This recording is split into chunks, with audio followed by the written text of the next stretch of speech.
Hello everyone, आज हम इस वीडियो में डिस्कस करने वाले हैं 12th नवंबर के करंट अफेयर्स क्विज़। चैनल पे आप लोग नए हैं तो चैनल को सब्सक्राइब कर लें, वीडियो अच्छी लगी तो वीडियो को लाइक कर दें। और जो हमारा डेली क्विज़ पूरी सीरीज़ जो चल रही है करंट अफेयर्स की, आप लोग करंट अफेयर्स के क्वेश्चंस की प्रैक्टिस कर सकते हैं, जाके आप लोगों को डिस्क्रिप्शन में लिंक मिल जाएगा। और वीकली करंट अफेयर्स की भी अलग से प्लेलिस्ट है, उसका लिंक भी आपको डिस्क्रिप्शन में मिल जाएगा, वहाँ से आप लोग जा करके प्रैक्टिस कर सकते हैं। आज हमारा फर्स्ट क्वेश्चन है, under the Convention on the Prevention and Punishment of the Crime of Genocide 1948, which of the following is not considered an act of genocide? So यहाँ पे जो prevention and punishment of the crime of genocide 1948 act है, तो basically कह रहे हैं कि इस एक्ट के तहत इनमें से ऑप्शन में से कौन सी चीज़ है जो जेनोसाइड कंसिडर नहीं की जाती इस एक्ट के अकॉर्डिंग। सो यहाँ पे अगर हम फर्स्ट देखें, killing members of a particular national, ethnic, racial और रिलीजियस ग्रुप, तो किसी भी रिलीजियस ग्रुप को या रेशियल ग्रुप को या एथनिक ग्रुप को गवर्नमेंट के सपोर्ट से हटाना, उनका डिस्ट्रक्शन करना, मेंटली टॉर्चर करना, फिजिकली टॉर्चर करना, तो ये सब इसमें आता है, जेनोसाइड में इसे कंसिडर किया जाता है। सो यहाँ पे जो होगा ये आंसर नहीं होगा, हमसे क्या बोला है, नॉट कंसिडर्ड, दैट्स वाई ये आंसर नहीं होगा हमारा। तो ये चीज़ आती है, आपको ये ध्यान में रखना है कि ये जेनोसाइड में आता है। एंड सेकेंड हम बात करें, imposing measures intended to prevent birth within a group, सो ये भी क्या कहते हैं, जेनोसाइड में आता है कि इम्पोज कर देना, आप बर्थ प्रिवेंट कर देना ज़बरदस्ती। सो यहाँ पे किसी भी ग्रुप के लिए बर्थ प्रिवेंट कर देना ये ज़बरदस्ती, तो ये भी क्या आता है, जेनोसाइड में आता है। सो ये भी आंसर नहीं होगा हमारा, बिकॉज हमसे पूछे नॉट कंसिडर्ड।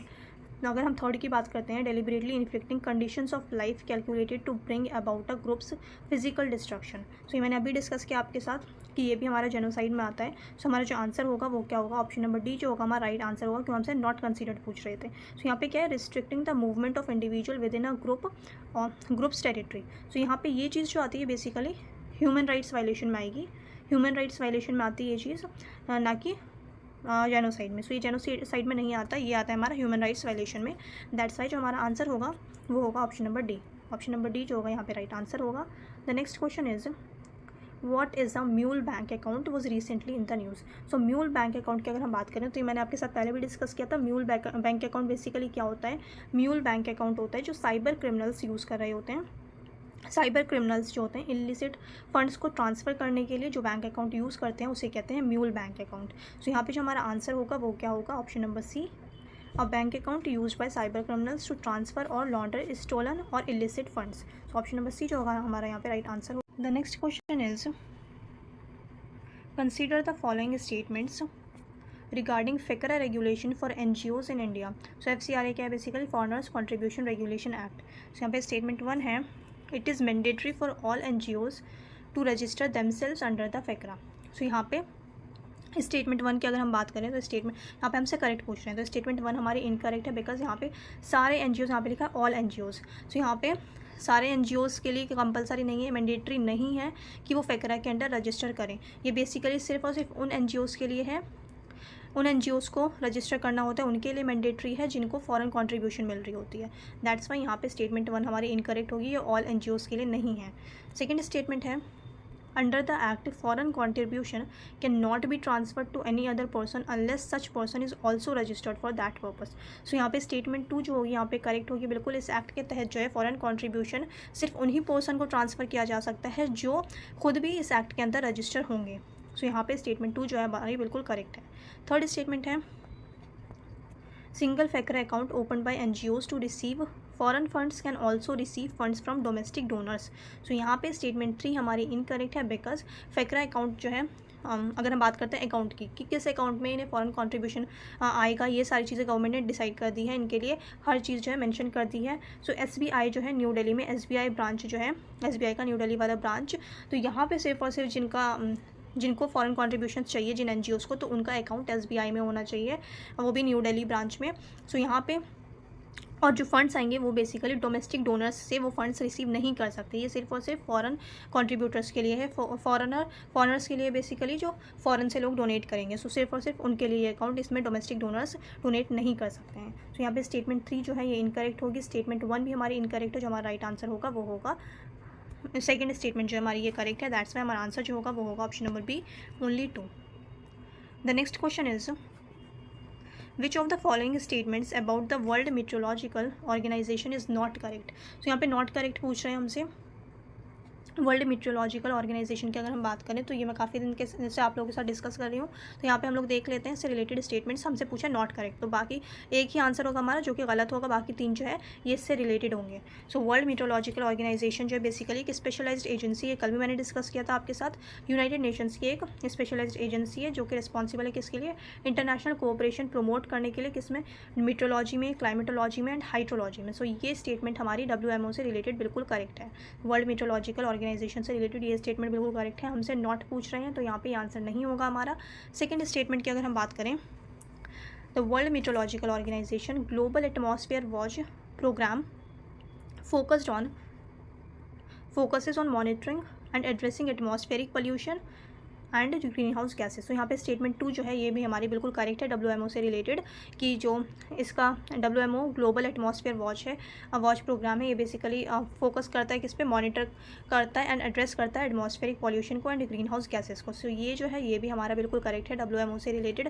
थर्ड स्टेटमेंट की अगर हम बात करें, The World Meteorological Organization was established in 1972 following the first UN Conference on the Human Environment in Stockholm. So यहाँ पे स्टेटमेंट सी जो होगी हमारी गलत है, दैट्स वाई ये आंसर जो होगा हमारा सी होगा, क्योंकि हमसे गलत पूछ रहे थे, नॉट करेक्ट पूछ रहे थे, तो आंसर हमारा सी होगा। बिकॉज अगर हम बात करते हैं स्टैब्लिशमेंट की, वर्ल्ड मीटरोलॉजिकल ऑर्गेनाइजेशन जो हमारी स्टैब्लिश हुई है ये कब हुई है, 1950 में। 1950 में स्टैब्लिश हुई है, ना कि 1972 में। और अगर हम बात करते हैं WMO क्या है, ये बेसिकली एक स्पेशलाइज्ड एजेंसी है UN की। सो UN की स्पेशलाइज्ड एजेंसी ये कब बनी है, ये कौन सी ईयर में बनी है, ये भी आपको पता होना चाहिए। ये बनी है 1951 में। वर्ल्ड मेट्रोलॉजिकल ऑर्गेनाइजेशन इस्टेब्लिश हुई है 1950 में, और स्पेशलाइज्ड एजेंसी बनी है 1951 में, ना कि 1972 में। 1972 की अगर हम बात करते हैं, सो 1972 में स्टॉकहोम कन्वेंशन हुई थी, और स्टॉकहोम कन्वेंशन के बाद ये बेसिकली एनवायरनमेंट से रिलेटेड यहाँ पे पूरी जो है एनवायरनमेंट से रिलेटेड ये पूरी कॉन्फ्रेंस थी। सो स्टॉकहोम कॉन्फ्रेंस हुई थी 1972 में। इसके बाद अगर हम इस्टेब्लिशमेंट की बात करते हैं, इसके बाद एक ऑर्गेनाइजेशन इस्टेब्लिश हुई थी, बट वो WMO नहीं है, वो क्या है, United Nations environment programme. So UNEP जो है environment programme, United Nations environment programme, Stockholm के बाद 1972 में स्टॉकहोम कॉन्फ्रेंस हुई थी, इसके बाद इस्टेब्लिश हुई है यूनाइटेड नेशंस एनवायरनमेंट प्रोग्राम। सो यहाँ पे जो है स्टेटमेंट सी जो होगा हमारा आंसर होगा, बिकॉज ये गलत स्टेटमेंट है, हमसे नॉट करेक्ट पूछ रहे थे, that's why option number C जो होगा हमारे यहाँ पे राइट आंसर होगा। सो यहाँ पे डी भी देख लेते हैं WMO से related. So world meteorological organisation plays a crucial role in coordinating global early warning system for natural disaster like cyclones and tsunamis. तो ये जो है ये भी बिल्कुल करेक्ट है WMO से रिलेटेड, कि बहुत इंपॉर्टेंट रोल प्ले करता है वर्ल्ड मीटरोलॉजिकल डिपार्टमेंट जो है ऑर्गेनाइजेशन ग्लोबल कोई भी अर्ली वार्निंग देने में, जैसे कि हो गए साइक्लॉन्स, सुनामीज, तो इन सब के लिए जो है ये बहुत इंपॉर्टेंट, बहुत क्रूशियल रोल प्ले करता है world meteorological organisation. That's why ये तीनों जो थे A, B एंड D जो हमारा ये वर्ल्ड मीटरोलॉजिकल ऑर्गेनाइजेशन से रिलेटेड बिल्कुल सही स्टेटमेंट्स थी। गलत क्या थी, option number C, because establishment हुई है 1950 में, स्पेशलाइज्ड एजेंसी बनी है UN की ये 1951 में। सो यहाँ पे ये चीज़ आपको ध्यान में रखनी है, जो आंसर होगा हमारा नॉट करेक्ट पूछा था, that's why option number C जो होगा हमारा राइट आंसर होगा। The next question is, Recently, LignoSat satellite was in the news. What is the primary objective of this satellite launch? So अगर हम LignoSat की बात करते हैं, ये मैंने आपके साथ पहले भी डिस्कस किया था। LignoSat सैटेलाइट बेसिकली ये किस चीज़ के लिए, ये ड्यूरेबिलिटी चेक करने के लिए है, वुड्स की ड्यूरेबिलिटी चेक करने के लिए स्पेस में। तो यहाँ पे जो हमारा राइट आंसर होगा वो होगा option number D, to check the durability of woods in space. So option number D जो है हमारे यहाँ पे करेक्ट आंसर है। The next question is, consider the following pairs. तो यहाँ पे पेयर्स हमने बताने कि कौन से करेक्टली मैच कर रहे हैं। सो यहाँ पे कोप मीटिंग्स हैं एंड फ्रेमवर्क, कौन कौन से साइन हुए हैं कौन सी कोप मीटिंग में। सो ये यहाँ पे बताना है कि कौन कौन सा करेक्ट मैच करे। सो कोप 13 की अगर हम बात करते हैं, सो कोप 13 जो है, कोप बेसिकली क्या है, कॉन्फ्रेंस ऑफ मीटिंग्स। सो कोप जो है, कोप 13 में बाली रोड मैप जो है मिटिगेशन के लिए, adaptation, tech transfer and finance के लिए था। सो कोप 13 जो है Bali road map for mitigation, adaptation, tech transfer and finance के लिए था कोप 13। सो यहाँ पे पेयर 1 जो होगा हमारा इनकरेक्ट हो जाएगा। सो कोप 13 यहाँ पे पेयर गलत है। कोप 13 बेसिकली किसके लिए था, Bali road map for mitigation, adaptation, tech transfer and finance के लिए कोप 13। कोप 15 की अगर हम बात करें तो कोप 15 जो था बेसिकली ये हमारा था कोपनहेगन एकॉर्ड ग्लोबल वार्मिंग।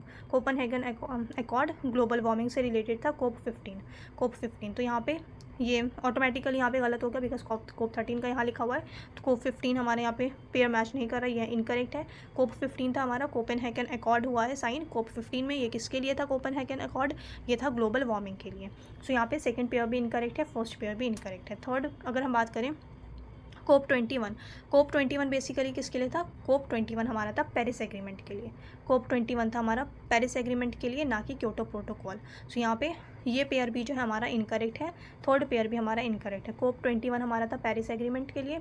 कोप 26 की अगर हम बात करते हैं, कोप 26 था ग्लासगो क्लाइमेट पैक्ट। सो यहाँ पे पेयर 4 हमारा करेक्ट है, कोप 26 था ग्लासगो क्लाइमेट पैक्ट के लिए। यहाँ पे एक बार फिर रिवाइज कर लेते हैं, कोप 13 हमारा बेसिकली था Bali road map for mitigation adaptation tech transfer and finance के लिए। कोप 15 था हमारा, इसमें कोपेनहेगन अकॉर्ड जो है ये साइन हुआ था, ये किसके लिए था, ग्लोबल वार्मिंग के लिए, ग्लोबल वार्मिंग के लिए कोपेनहेगन अकॉर्ड कोप 15। कोप 21 की बात करें, कोप 21 पेरिस एग्रीमेंट, कोप 26 ग्लासगो क्लाइमेट पैक्ट। सो ये तीनों ही हमारे पेयर गलत थे, सही जो है पेयर वो सिर्फ और सिर्फ कोप 26 वाला है, ग्लासगो क्लाइमेट पैक्ट।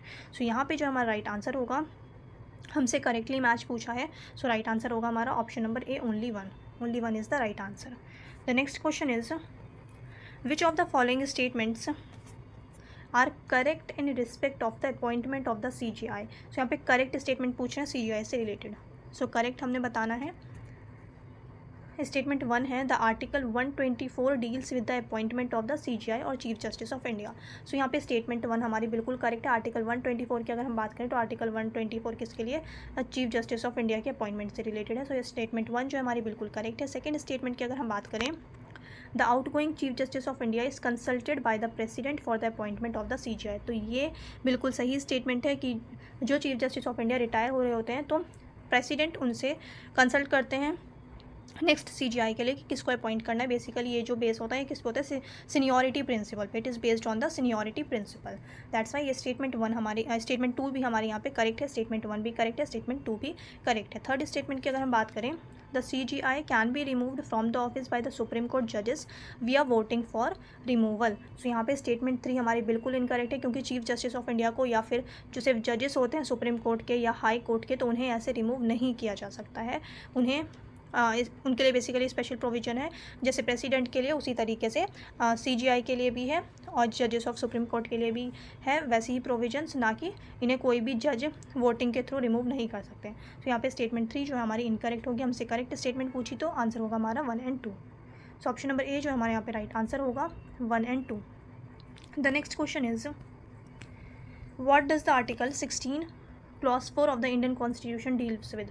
तो आर्टिकल 16 क्लॉज 4 की अगर हम बात करते हैं तो आर्टिकल 16 क्लॉज 4 के लिए, आर्टिकल 16 बेसिकली क्लॉज 4 की अगर हम बात करें तो ये किसके लिए, रिजर्वेशन के लिए। रिजर्वेशन वो भी किस चीज़ में, यहाँ पे एजुकेशनल इंस्टीट्यूशंस में नहीं है रिजर्वेशन, यहाँ पे क्लॉज 4 की बात कर रहे हैं। तो reservation in government jobs for backward classes. So government jobs में बैकवर्ड क्लासेस को गवर्नमेंट जॉब्स में रिजर्वेशन प्रोवाइड करना, ये किसके अंडर मेंशन है कॉन्स्टिट्यूशन में, आर्टिकल 16 क्लॉज 4 में। सो यहाँ पे जो हमारा राइट आंसर होगा वो होगा ऑप्शन नंबर डी। सो ऑप्शन नंबर डी जो हमारे यहाँ पे राइट आंसर होगा, reservations in government jobs for backward classes. So option number D जो होगा यहाँ पे करेक्ट आंसर होगा। The next question is consider the following with reference to the seat sharing by the parties in the state assemblies as per the Indian constitution। so state assemblies में जो seats allocate की जाती हैं तो उससे related यहाँ पे statement है, वो हमने बताना है कि कौन सा correct है और कौन सा incorrect है। सो अगर हम बात करते हैं स्टेटमेंट 1 की, so the election commission of India determines the allocation of seats in each state assembly. So यहाँ पे स्टेटमेंट 1 हमारी बिल्कुल इनकरेक्ट है, बिकॉज जो सीट एलोकेशन का काम होता है, एलोकेशन ऑफ सीट्स, ये सीट्स एलोकेट कौन करता है, इलेक्शन कमीशन ऑफ इंडिया नहीं करता। ये बेसिकली डिलिमिटेशन कमीशन जो होता है, डिलिमिटेशन कमीशन ये इंडिपेंडेंट बॉडी होती है जिसे गवर्नमेंट अपॉइंट करती है, और डिलिमिटेशन कमीशन जो होता है ये सीट अलॉट करती है। सीट एलोकेशन का काम किसका है, डिलिमिटेशन कमीशन का, ना कि इलेक्शन कमीशन ऑफ इंडिया का। दैट्स वाई स्टेटमेंट 1 हमारी यहाँ पे बिल्कुल इनकरेक्ट है। सेकेंड स्टेटमेंट की अगर हम बात करें, article 170 under the Indian constitution prescribes the maximum number of seats in a state assembly. So यहाँ पे जो है स्टेटमेंट 2 बिल्कुल करेक्ट है हमारी कि आर्टिकल 170 में जो है ये मेंशन किया गया है कॉन्स्टिट्यूशन में कि स्टेट्स के लिए जो मैक्सिमम सीट्स कितनी होगी, मिनिमम सीट्स कितनी होगी। सो आर्टिकल 170 की अगर हम बात करते हैं तो मैक्सिमम सीट्स जो है स्टेट्स के लिए वो मेंशन की गई है कॉन्स्टिट्यूशन में 500 सीट्स हो सकती हैं मैक्सिमम स्टेट्स असेंबली के लिए 500 सीट्स, और मिनिमम भी मेंशन की गई है, ये मैक्सिमम है, मैक्सिमम 500 एंड मिनिमम जो है वो 60 सीट्स होनी चाहिए। एंड कुछ एक्सेप्शनल केसेस हैं मिनिमम सीट्स के लिए। सो आर्टिकल 170 के अकॉर्डिंग अगर हम मिनिमम सीट्स की बात करते हैं, मैक्सिमम तो हमारी 500 है सबके लिए, बट मिनिमम की अगर हम बात करें तो कुछ स्टेट्स के लिए, बाकी स्टेट्स के लिए तो 60 है, बट कुछ स्मॉलर स्टेट्स हैं जिनके लिए मिनिमम सीट्स कितनी है 40 है, 40 सीट्स हैं। जैसे कि गोवा हो गया, सिक्किम हो गया, मिज़ोरम हो गया, तो मिज़ोरम के लिए, सिक्किम के लिए, गोवा के लिए जो मिनिमम सीट्स हैं वो कितनी है 40 सीट्स। सो यहाँ पे जो है हमारा स्टेटमेंट 2 बिल्कुल करेक्ट होगा। ये सब कहाँ मेंशन है, सीट्स, मैक्सिमम सीट्स कितनी होंगी, मिनिमम सीट्स कितनी होंगी असेंबलीज़ में, स्टेट असेंबली में। सो ये बेसिकली कहाँ मेंशन है, आर्टिकल 170 में। सो आर्टिकल 170 में मेंशन है, तो यहाँ पे स्टेटमेंट 2 हमारी बिल्कुल करेक्ट है। मैक्सिमम सीट 500, मिनिमम सीट्स काफ़ी सारे स्टेट्स के लिए 60 है, एंड कुछ स्टेट्स के लिए जो स्मॉलर स्टेट्स हैं उनके लिए कितनी है मिनिमम सीट्स 40 सीट्स। तो यहाँ पे स्टेटमेंट 2 हमारी बिल्कुल करेक्ट है। स्टेटमेंट 3 की अगर हम बात करते हैं, the minimum number of seats that a state assembly can have is 40। नहीं, मैंने अभी आपके साथ डिस्कस किया कि कितनी है 60 होना चाहिए, ना कि 40। दैट्स वाई स्टेटमेंट 3 जो होगी हमारी इनकरेक्ट होगी। यहाँ पे फोर्थ है, according to the constitution seat allocation in state assemblies is based on the latest available census data. So यहाँ पे कॉन्स्टिट्यूशन के अकॉर्डिंग कह रहे हैं कि सीट एलोकेशन, जो बेसिकली सीट एलोकेशन है सेंसस से रिलेटेड, तो ये कॉन्स्टिट्यूशन में मेंशन नहीं किया गया, इस चीज़ को ध्यान में रखना है आपको। और ये सेंसस वाली जो बात है, लेटेस्ट अवेलेबल सेंसस डेटा, तो ऐसा नहीं है, अभी तक जो 2026 तक जो बेसिकली इलेक्शन होंगे तो वो हमारे 1971 वाले उसमें होंगे, 1971 वाले सेंसस, 1971 में जो सेंसस हुआ था उसी डेटा के अकॉर्डिंग अभी तक इलेक्शंस हो रहे हैं, और 2026 तक जो भी इलेक्शन होंगे वो 1971 के डेटा के ही ऊपर होंगे, ना कि लेटेस्ट डेटा पे। सो यहाँ पे जो है फोर्थ हमारा इनकरेक्ट है। हमसे करेक्ट पूछ रहे थे, करेक्ट सिर्फ हमारा जो स्टेटमेंट 2 था वो करेक्ट था, तो यहाँ पे हमारा राइट आंसर होगा ओनली 1। सो ओनली 1 जो है हमारे यहाँ पे राइट आंसर है, ऑप्शन नंबर ए।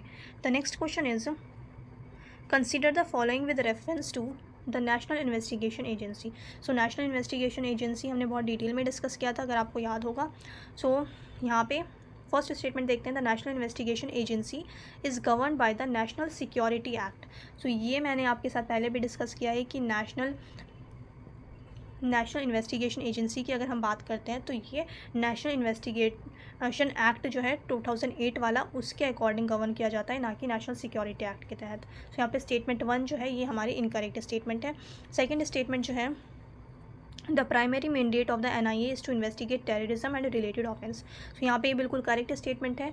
NIA का बेसिकली काम क्या है, इन्वेस्टिगेट करना टेररिज्म से रिलेटेड जो केस होते हैं और इससे रिलेटेड ऑफेंसेस जो होते हैं, तो इन सबको इन्वेस्टिगेट करना किसका काम है, नेशनल इन्वेस्टिगेशन एजेंसी। इस्टेब्लिश कब हुई है एजेंसी, 2008 में, और गवर्न करती है कौन सा एक्ट के तहत, नेशनल इन्वेस्टिगेशन एक्ट 2008। सो यहाँ पे स्टेटमेंट 2 जो है बिल्कुल करेक्ट है। स्टेटमेंट 3 की अगर हम बात करें, थर्ड स्टेटमेंट है हमारे यहाँ पे, the ministry of home affairs appoints the director general of the NIA। सो यहाँ पे स्टेटमेंट 3 जो है ये भी हमारी बिल्कुल करेक्ट है। मिनिस्ट्री ऑफ होम अफेयर्स जो है वो अपॉइंट करती है DG को, डायरेक्टर जनरल को, NIA के डायरेक्टर जनरल को अपॉइंट कौन करता है, मिनिस्ट्री ऑफ होम अफेयर्स। और जो बेसिकली डायरेक्टर जनरल है ये रिपोर्ट अपनी जो है वो किसे देते हैं, वो direct ministry of home affairs को देते हैं रिपोर्ट। सो यहाँ पे स्टेटमेंट 3 जो है ये भी हमारी बिल्कुल करेक्ट है। सेकंड स्टेटमेंट भी करेक्ट है। सो यहाँ पे हमसे करेक्ट पूछा था, आंसर होगा only 2। So only 2 statements are correct. Option number B जो है हमारे यहाँ पे राइट आंसर होगा। आई होप आप लोगों ने अच्छे से प्रैक्टिस की होगी। चैनल पे नए हैं आप लोग तो चैनल को सब्सक्राइब कर लें, वीडियो अच्छी लगी तो वीडियो को लाइक कर दें। अब मिलते हैं नेक्स्ट वीडियो में।